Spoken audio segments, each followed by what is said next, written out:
सुप्रभात प्यारे बच्चों। आज हम आपकी पुस्तक बाल राम कथा का पहला अध्याय अवधपुरी में राम पढ़ने जा रहे हैं। ध्यान से सुनिएगा। यह कथा अवध की है और बहुत पुरानी है। अवध में सरयू नदी के किनारे एक अति सुंदर नगर था, अयोध्या। सही अर्थों में दर्शनीय, देखने लायक, भव्यता जैसे उसका दूसरा नाम हो। अयोध्या में केवल राजमहल भव्य नहीं था, उसकी एक एक इमारत आलीशान थी।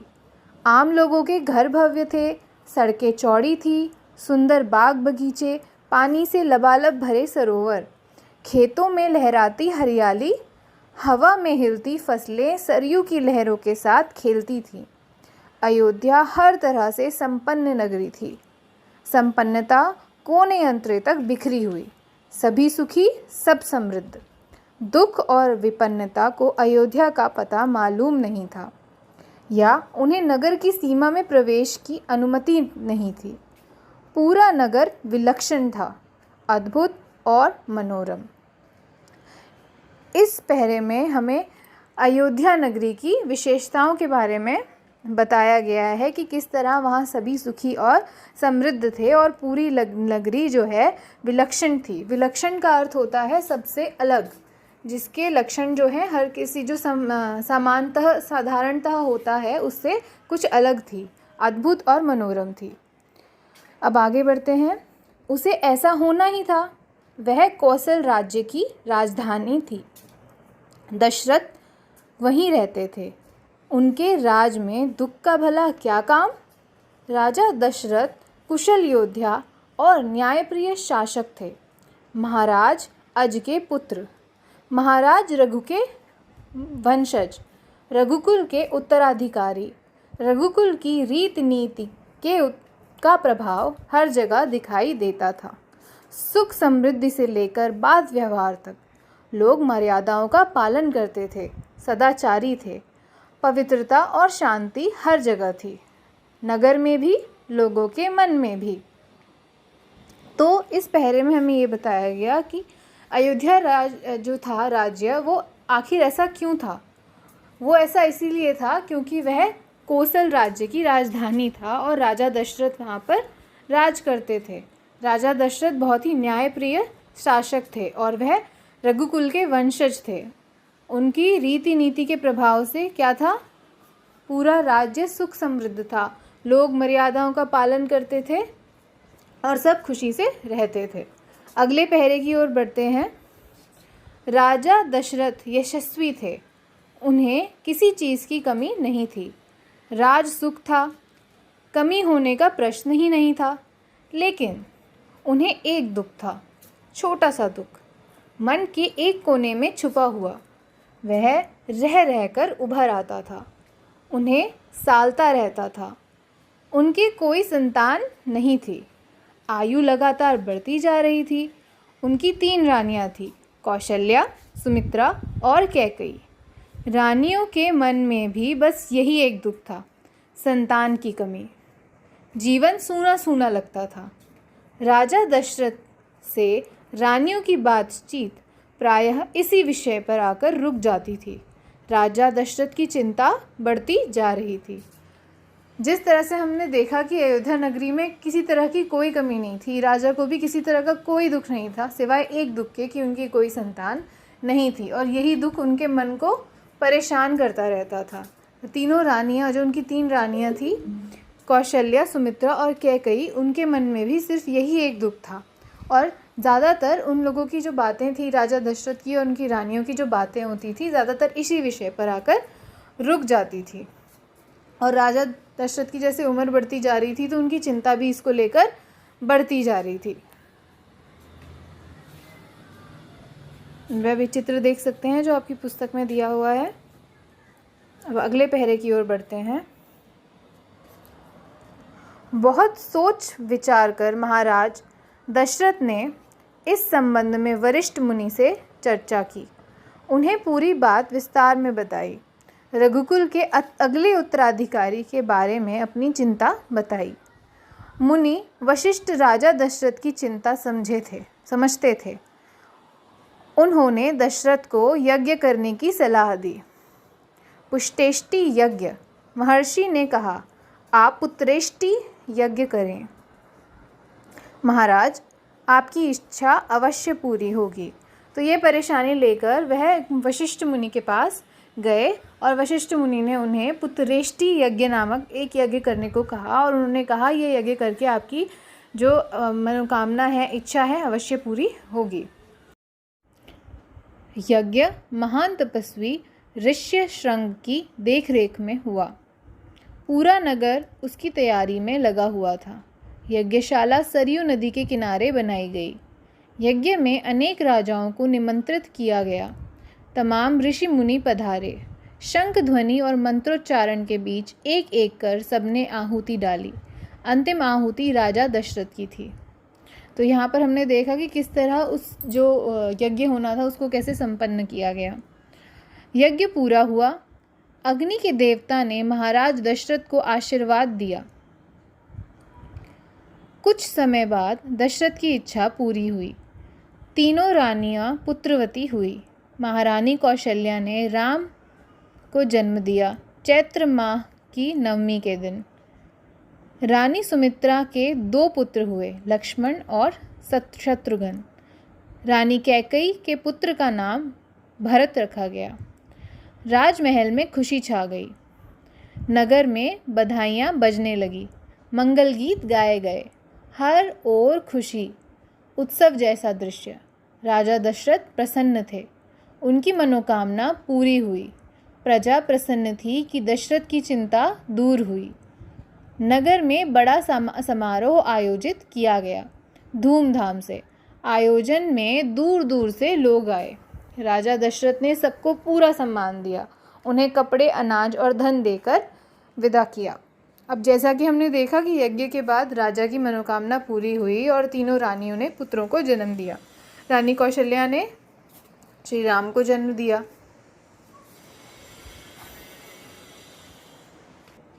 रानी सुमित्रा ने 2 पुत्रों को जन्म दिया, जिनका नाम था लक्ष्मण और शत्रुघ्न, और रानी कैकेयी ने भरत को जन्म दिया।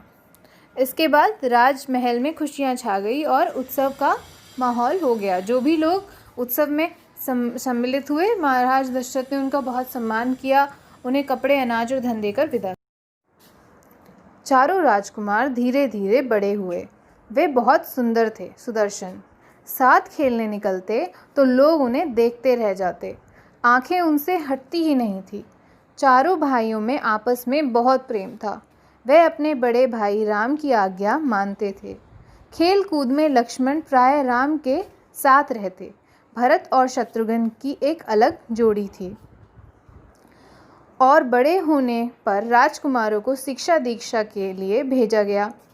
उन्होंने कुशल और अपनी विद्या में दक्ष गुरुजनों से ज्ञान अर्जित किया, शास्त्रों का अध्ययन किया, शस्त्र विद्या सीखी। चारों राजकुमार कुशाग्र बुद्धि थे। जल्द ही सब विद्याओं में पारंगत हो गए। राम इनमें सर्वोपरि थे। उनमें कई अन्य गुण भी थे, विवेक, शालीनता और न्यायप्रियता। राजा दशरथ को राम सबसे अधिक प्रिय थे, ज्येष्ठ पुत्र होने के कारण और इन मानवीय गुणों के कारण भी। इन वाक्यों में हमने देखा कि किस तरह चारों भाइयों में बहुत प्रेम था और वे दिखने में बहुत ही सुदर्शन थे। लोग जब उन्हें देखते थे तो देखते ही रह जाते थे। वे साथ में खेलते। राम और लक्ष्मण ज़्यादातर एक साथ खेलते थे और भरत और शत्रुघ्न की एक अलग जोड़ी थी। इसके बाद साथ ही में उन्हें शिक्षा और दीक्षा लेने के लिए भेजा गया और उन्होंने जल्द ही वह सभी शिक्षाओं में जो है पारंगत हो गए। राजा दशरथ को श्री राम सबसे प्रिय थे। एक तो वो इसलिए भी प्रिय थे क्योंकि वे सबसे ज्येष्ठ थे, और दूसरा यह है कि उनके अंदर जो मानवीय गुण थे, जैसे कि विवेकता, शालीनता और न्यायप्रियता, इनके कारण भी वह महाराज दशरथ को सबसे प्रिय थे। राजकुमार कुछ और बड़े हुए, विवाह योग्य। नगर में इसकी चर्चा होने लगी। महाराज दशरथ भी ऐसा ही चाहते थे। अपनी संतानों के लिए सुयोग्य वधुएं परिजनों में चर्चा पहले से ही हो रही थी। बाद में पुरोहितों को भी इसमें शामिल कर लिया गया। अयोध्या का राजमहल एक दिन ऐसी ही चर्चा चल रही थी, गहन मंत्रणा। तभी एक द्वारपाल घबराया हुआ अंदर आया। उसने सूचना दी कि महर्षि विश्वामित्र पधारे हैं। महाराज दशरथ तत्काल अपना आसन छोड़कर खड़े हो गए, द्वार की ओर बढ़े महर्षि की अगवानी करने। उन्हें लेकर दरबार में आए। विश्वामित्र को ऊंचा आसन दिया गया। विश्वामित्र कभी स्वयं राजा थे, बहुत बड़े और बलशाली। बाद में अपना राजपाट छोड़ दिया, संन्यास ग्रहण कर लिया, जंगल चले गए। वहीं उन्होंने अपना आश्रम बनाया। उसे उन्होंने सिद्धाश्रम नाम दिया। अब जैसे जैसे बालक जो हैं वो बड़े हुए तो उनकी विवाह की बात होने लगी। तो जो दशरथ थे वो भी यही चाहते थे कि उनको सुयोग्य वधुएं मिलें। सब जगह ये चर्चा होने लगी। तो एक दिन ऐसी ही जब चर्चा हो रही थी तो क्या द्वारपाल आया और उन्होंने घबरा के आया और उन्हें बोला कि जो है विश्वामित्र, महर्षि विश्वामित्र आए हुए हैं। तो तुरंत राजा दशरथ ने अपने स्थान से खड़े होकर उनकी अगवानी करने यानी उन्हें लेने के लिए गए और उन्होंने अब खुद से ऊंचा आसन दिया। यहाँ महर्षि विश्वामित्र के बारे में भी कुछ बताया गया है कि वह पहले एक राजा थे।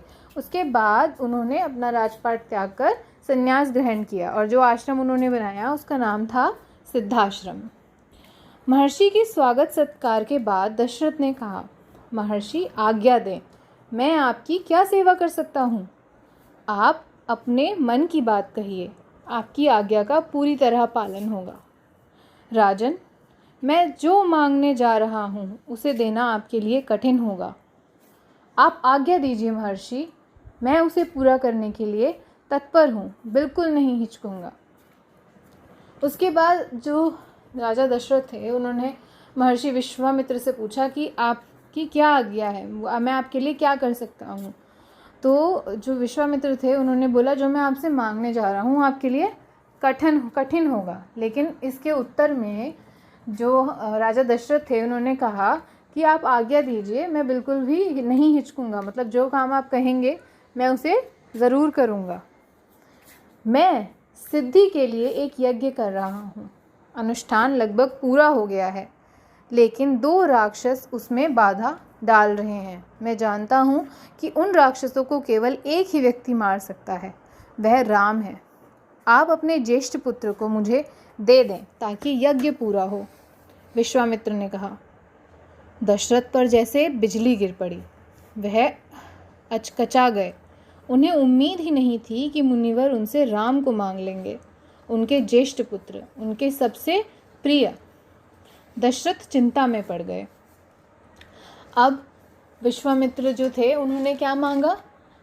उन्होंने उनसे राम को मांग लिया, क्योंकि जो वो सिद्धि के लिए यज्ञ कर रहे थे उसमें जो राक्षस अड़चन पैदा कर रहे थे उनको सिर्फ राम ही मार सकते थे।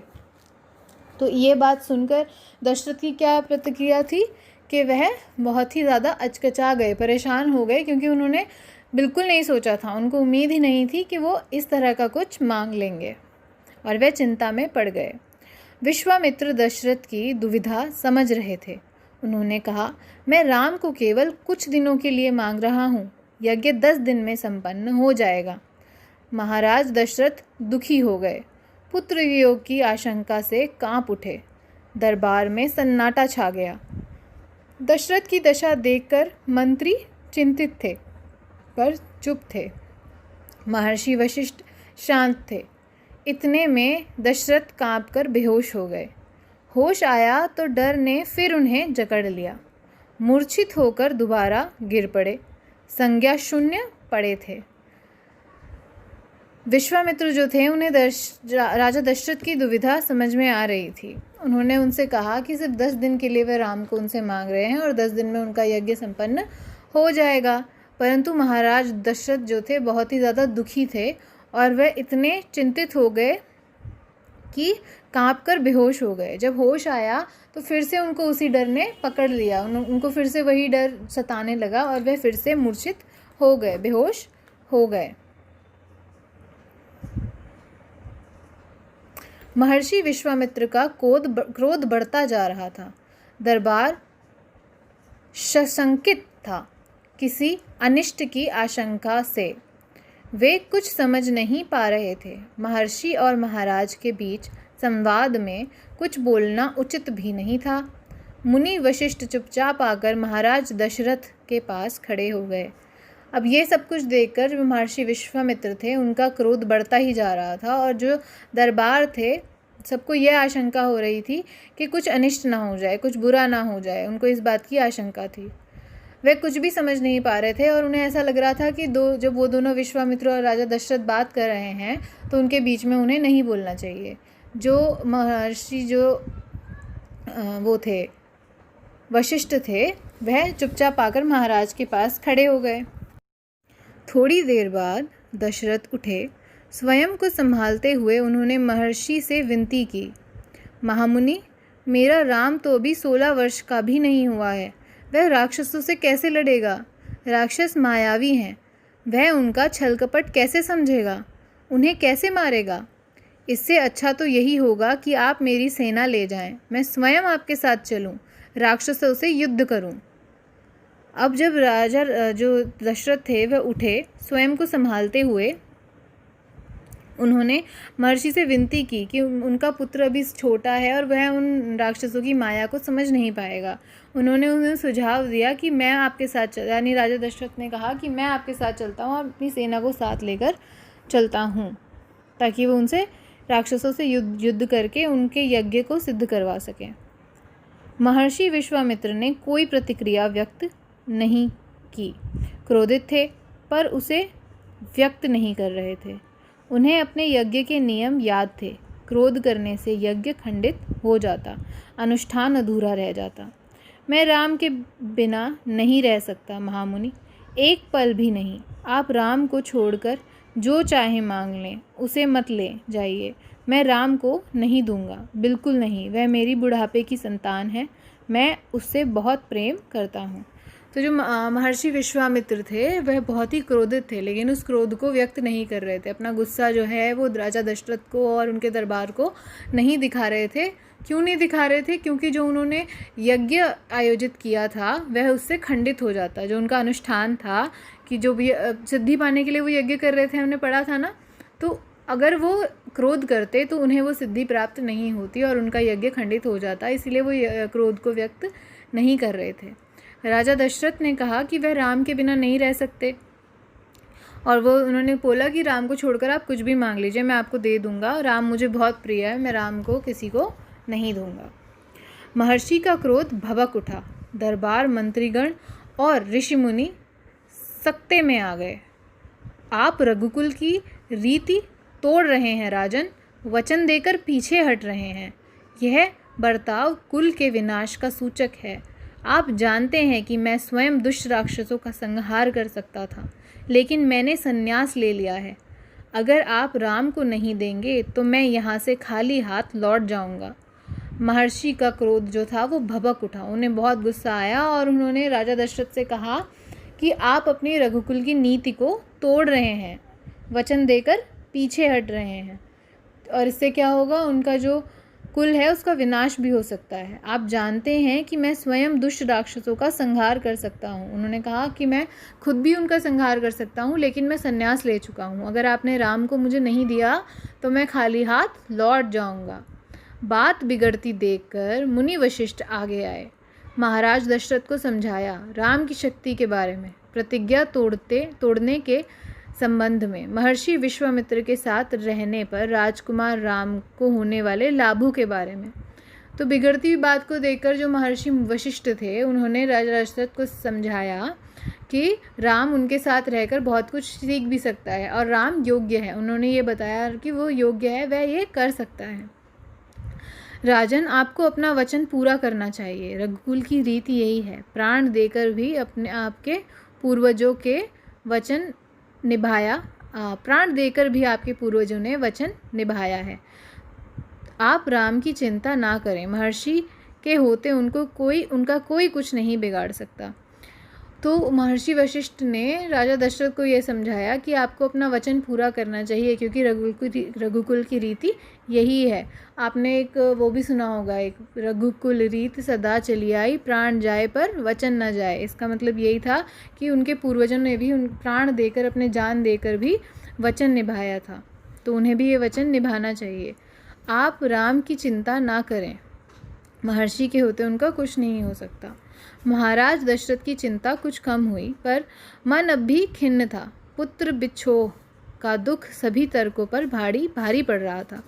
महाराज दशरथ की दुख जो था वो चिंता थोड़ी कम हुई, लेकिन दुख उन्हें अभी भी था।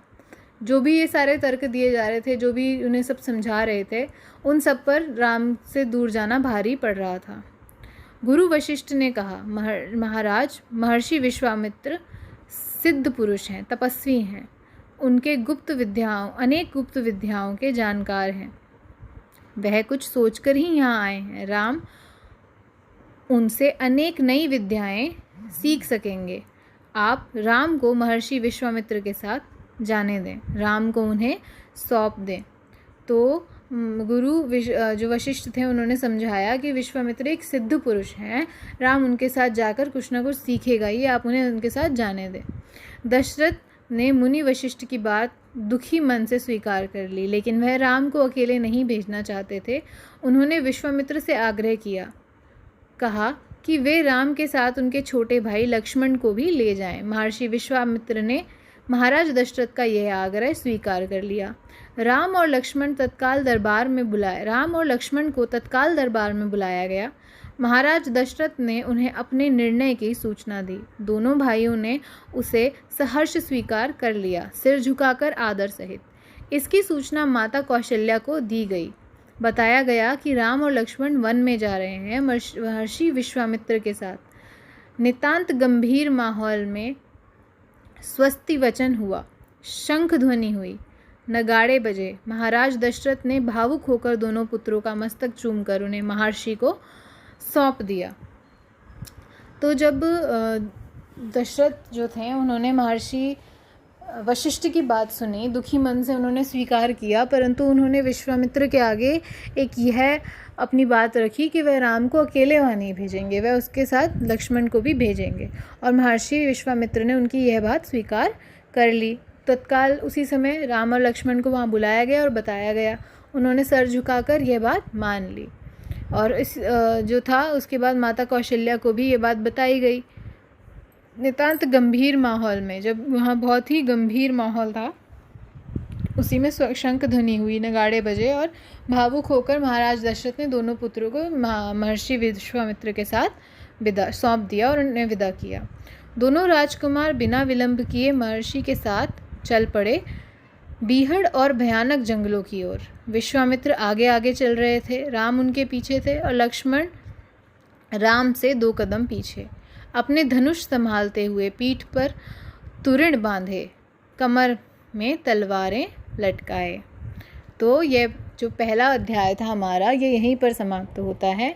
इस पाठ को सुनने के बाद आप स्वयं इस पाठ को एक बार पढ़ें और जो भी कठिन शब्द आपको लगें कि ये शब्दों का अर्थ आपको समझ में नहीं आ रहा है, मुझे बताएं, मैं आपको उसका अर्थ समझाऊंगी।